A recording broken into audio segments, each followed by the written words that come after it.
Hello everybody and welcome back to my channel ShareX India. आज की इस वाले वीडियो में हम लोग बात करने वाले हैं आप लोगों ने जो कल कमेंट्स वगैरह करे थे, जो शेयर्स की आप लोग को यहाँ पर जानकारी चाहिए थी उनके बारे में। बाकी मार्केट में आज एज सच कोई भी मेजर अपडेट या मेजर न्यूज तो नहीं आई है। आईपीओ से रिलेटेड भी एज सच कोई मेजर न्यूज नहीं है, सिवाय इसके कि ये एक बेलराइज करके एक नया आईपीओ मार्केट में बहुत जल्द आप लोग के लिए ओपन होने वाला है। इसके ऊपर भी मैंने कल एक जो वीडियो अपलोड करी थी वहां पर मैंने इसको पूरा कवर किया था। इस आईपीओ से भी रिलेटेड पूरी इंफॉर्मेशन तो मार्केट में अभी तक नहीं आई है कि किस दिन ओपन होगा, कितने पे ओपन होगा, वो सब तो यहाँ पर नहीं आया है। लेकिन 2150 करोड़ का रहने वाला है आईपीओ, 35% का कोटा रिटेल में। इसका मतलब कि कंपनी यहाँ पर प्रॉफिटेबल है, कंपनी ये प्रॉफिटेबल है तो कंपनी ये बढ़िया रहेगी। और इश्यू साइज भी कोई बहुत बड़ा नहीं है, एक नॉर्मल साइज इश्यू साइज है, तो ये भी आप लोग के लिए पॉजिटिव न्यूज है। हो सकता है कि ईथर का आईपीओ जो मार्केट में नहीं चला, ये आईपीओ उसकी जगह मार्केट में परफॉर्म कर जाए। अगर इसके अलावा अगर आप लोग ईथर की भी बात करेंगे तो ईथर यहाँ पर आज भी डाउन था। 300 रुपए का एक सपोर्ट ये बनाने का ट्राई कर रहा है, बट आई डोंट थिंक ये सपोर्ट यहाँ पर ये बना पाएगा और कहीं ना कहीं नीचे ही क्लोजिंग दे देगा 300 रुपए के बहुत जल्द। कैसे कैसे करके अगर किसी को ये आईपीओ लगा भी था, लग तो गया ही होगा बहुत लोगों को जिन्होंने अप्लाई किया होगा। आईपीओ रोज आप लोग को पिछले 3 दिन से ये मौका दे रहा है एग्जिट लेने का। मेरे पॉइंट ऑफ व्यू से आप लोग को यहाँ पर एग्जिट ले लेनी चाहिए, क्योंकि ओला इससे एक बेटर चॉइस है अगर आप लोग को इस इंडस्ट्री में भरोसा है तो। बाकी आप लोगों की चॉइस। इसके अलावा बात करूं मैं अगर आज की मार्केट के बारे में, तो मार्केट साइडवेज थी।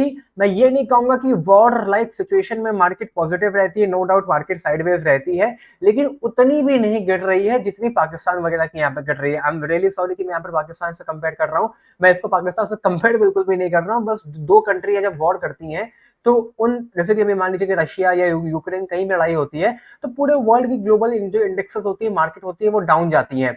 पाकिस्तान की तो जो इंडेक्स थी वो लगभग 7% के आसपास यहाँ पर क्रैश हो गई थी। और इनफैक्ट इतना ही नहीं, वहां पर जो ट्रेडिंग थी वो भी हॉल्ट कर दी गई थी आज मॉर्निंग में। लगभग इंडेक्स वहां पर 7% डाउन थी। इंडेक्स 7% डाउन का मतलब जिनको नहीं पता, शेयर्स कम से कम 20 से 25% वहां पर डाउन गए होंगे।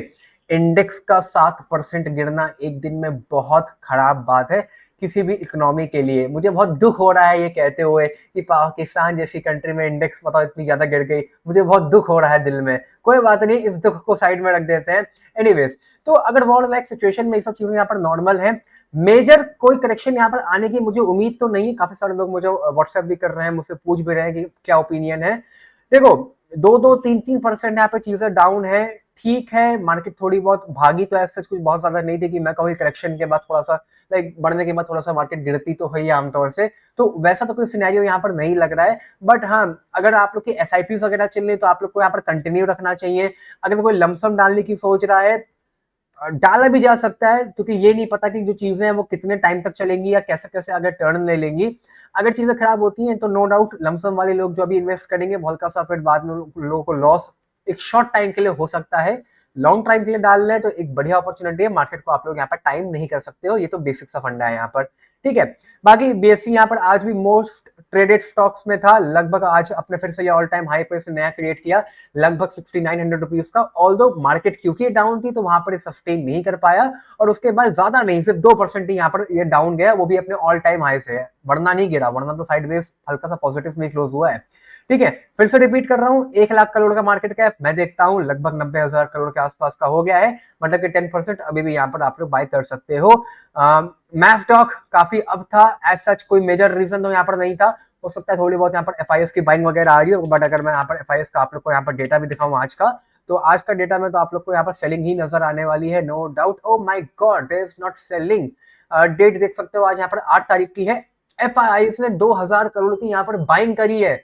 I am surprise. FIIs war like situation में भी इंडिया में बाइंग कर रहे हैं, क्योंकि उनको पता है कि ज्यादा कुछ यहाँ पर नहीं होने वाला है। विक्स काफी हाई है, विक्स में 10% की इंक्रीमेंट नजर आ रही है। विक्स हाई है का मतलब है वॉलेटिलिटी, जो वॉलेटाइल मार्केट होती है, ये वॉलेटिलिटी शो करता है इंडियन स्टॉक मार्केट की, और इस समय काफी ज्यादा वॉलेटाइल हो रही है। दूर रहना चाहिए मार्केट से, ऐसा तो कुछ खास नहीं है। बट अगर आप लोग कल तक भी यहाँ पर देखोगे तो कल तक सिर्फ 0.3% थी, 3% थी, 0.4%, 0.2%, ज्यादा नहीं, लेकिन आज बहुत भयंकर इसमें मूव आया है। लगभग इंडिया की जो विक्स है, इंडियन विक्स जो वॉलेटिलिटी इंडेक्स है, वो 10% भाग चुकी है। 21 रुपीज के आसपास, 21 के आसपास हो गई, रुपीज से 21 के आसपास हो गई है। 25 के आसपास अगर ये पहुंच जाती है तो भैया मार्केट से थोड़ा सा मतलब फिर होता है कि काफी वॉलेटाइल है, पैसा से मत लगाओ, होता है जनरली आमतौर से, मैं खाली वो आप लोग की बात कर रहा हूँ। बाकी डीआईएस ने हल्का सा सेलिंग करी है लगभग 600 करोड़ की, विच इज नथिंग, मतलब थोड़ी बहुत है बट कुछ मायने नहीं रखती है ये। डीएफआईआईएस ने कुल मिला के आज 2000 करोड़ की बाइंग करी है, जो कि साइटली एक पॉजिटिव न्यूज आप लोग कह सकते हो। बाकी नो डाउट इंडिया जो 50 इंडेक्स है वो गिरा हुआ था, इंडिया नेक्स्ट 50 भी गिरी हुई थी यहाँ पर। एचसीएल आईटी साइडवेज थे, बैंकिंग वगैरह थोड़ा सा यहाँ पर डाउन था। अगर मैं आप लोग को यहाँ पर बैंक निफ्टी भी दिखाऊं, I don't know bank Nifty यहाँ पर शो करेगा, बैंक निफ्टी शो नहीं करेगा, कोई बात नहीं। बट अगर बैंक निफ्टी भी आप लोग यहाँ पर देखोगे तो बैंक निफ्टी भी यहाँ पर थोड़ा बहुत आप लोग को साइड वेज क्या हल्की से डाउन ही नजर आ रही थी। मिड निफ्टी थोड़ी ज्यादा गिरी थी। अगर आप लोग के पास मिड कैप के स्टॉक्स होंगे तो यहाँ पर लगभग आज आप लोग का पोर्टफोलियो लॉस में रहा होगा, क्योंकि 2% के आसपास इंडेक्स गिरी है। आईटी सेक्टर साइडवेज था, ठीक है, बैंकेक्स भी आप लोग का साइडवेज ही था। मेनली अगर किसी ने यहाँ पर स्मॉल कैप या मिड कैप में पैसा लगा रखा है तो उनका पोर्टफोलियो आज यहाँ पर डाउन रहा होगा। कोई नहीं, ठीक है, आमतौर से होता है। इसके अलावा ये शेयर कल भी बढ़ा था, आज भी मॉर्निंग में लगभग 5-6% के आसपास बढ़ा था। टेक्सटाइल की न्यूज थी, मैंने कल वाली वीडियो में कवर करी थी कि यही नहीं बढ़ा है, अरविंद भी बढ़ा होगा। अरविंद भी टेक्सटाइल है, लगभग देखेंगे तो आप लोग तकरीबन 4% के आसपास बढ़ा था। इसके टेक्सटाइल्स के सारे ही बड़े थे। अगर मैं यहाँ पर सनातन की भी बात करूं तो सनातन भी एक रिसेंट का आईपीओ है। अभी अपने आईपीओ के बाद लगभग जो टेक्सटाइल की जो न्यूज आई है पिछले 3-4 दिनों से, उसके बाद ये काफी भागा भी। अगर मैं दिखाऊं भी पिछले एक हफ्ते में तो लगभग आप लोग देख सकते हो 10% के आसपास से भाग चुका है। बट उस प्राइस को सस्टेन नहीं कर पाएगा, क्योंकि रिसेंट का नया आईपीओ है, ओवर वैल्यूएशन का थोड़ा सा यहाँ पर फंडा बन जाता है। लॉक इन यहाँ पर एक्सपायर हुआ है कि नहीं हुआ है चेक करना पड़ेगा। लॉक इन यहाँ पर एक्सपायर हो चुका है, तो बाइंग यहाँ पर बहुत कस के आनी चाहिए, तभी यहाँ पर आप लोग को इंक्रीमेंट नजर आएगा। वरना टेक्सटाइल में मैंने पहले भी कल भी कवर किया था, कल वाली वीडियो आप चेकआउट कर सकते हो। प्रॉफिटेबिलिटी एक काफी ज्यादा बड़ा इशू रहता है, क्योंकि कंपनी प्रॉफिट डिक्लेयर करती है, फिर अगले क्वार्टर में प्रॉफिट उन लोग के कम हो जाते हैं।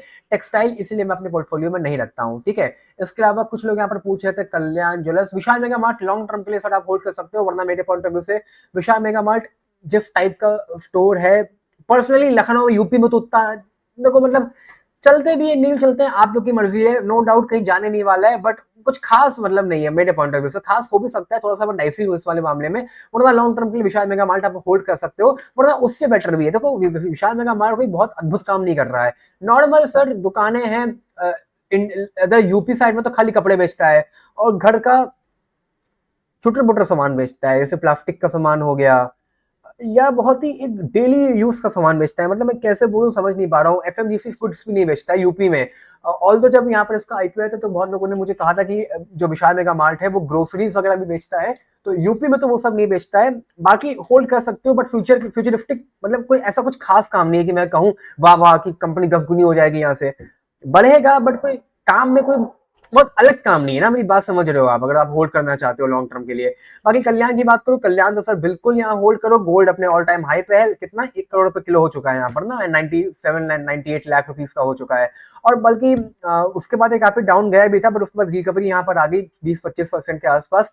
कोई करंट पे बाय करना चाहता है, बाय आप लोग कर सकते हो, कोई इशू नहीं है यहाँ पर। गोल्ड का प्राइस यहाँ पर बढ़ेगा तो कल्याण की बैलेंस शीट अपने आप स्ट्रॉन्ग होती जाएगी, और दो सेल्स गोल्ड की कम हो जाएगी। प्राइस भले ही बढ़ेगा लेकिन गोल्ड की सेल्स बढ़नी चाहिए कल्याण के लिए, वो हल्का सा इशू है। वरना आप लोग बाय कर सकते हो, अभी बाय कर लो, दिसंबर तक आप लोग को फिर ये वापस अपने ऑल टाइम हाई के आसपास मिलेगा, बल्कि और नया ऑल टाइम हाई क्रिएट कर चुका होगा, क्योंकि दिसंबर के आसपास से शादी वादी होती है तो लोग गोल्ड ज्यादा परचेज करते हैं, ठीक है। आरती इंडस्ट्रीज भी मैं कवर कर लेता हूँ। आरती इंडस्ट्रीज में कोई इशू नहीं है मेजर, लेकिन काफी शेयर इन लोगों का डाउन जा रहा है, बहुत डाउन जा चुका है इफ आई एम राइट। अगर अपने ऑल टाइम हाई से भी आप लोग देखोगे तो लगभग 50-60% करेक्ट हो चुका है, 60%, 60-62% के आसपास, 66% गिर चुका है।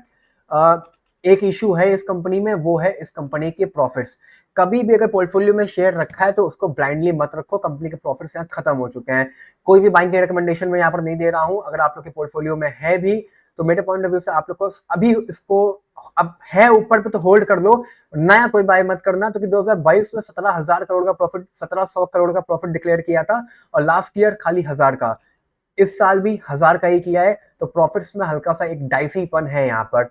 प्रीमियर एनर्जी नया आईपीओ था, बिल्कुल होल्ड करिए लॉन्ग टर्म के लिए, फ्यूचरिस्टिक काम है, फ्यूचरिस्टिक कंपनी है। 1000 रुपए के आसपास से मिलना था, 1300 रुपए के आसपास से अपने ऑल टाइम हाई पे गया था। अब की जाएगा तो नया ऑल टाइम हाई क्रिएट कर देगा, तो कोई उसमें नहीं है, ठीक है। बाकी सनातन भी हो गया, ये सारी चीजें मैंने आज की वीडियो में कवर कर ली है, आप लोग चेकआउट कर सकते हैं। कोई भी अगर आप लोग यहाँ पर ऑल डाउट हो तो नीचे कमेंट सेक्शन में पूछ लेना, मैं आप लोग के स्टॉक्स यहाँ पर कवर कर लूंगा। बाकी अपने रोजमर्रा वाले स्टॉक सारे बढ़िया बढ़िया परफॉर्म कर रहे हैं। अगर आप लोग को यहाँ पर कोई भी डाउट हो तो आप मुझसे पूछ सकते हो। Bye bye, take care, see you soon.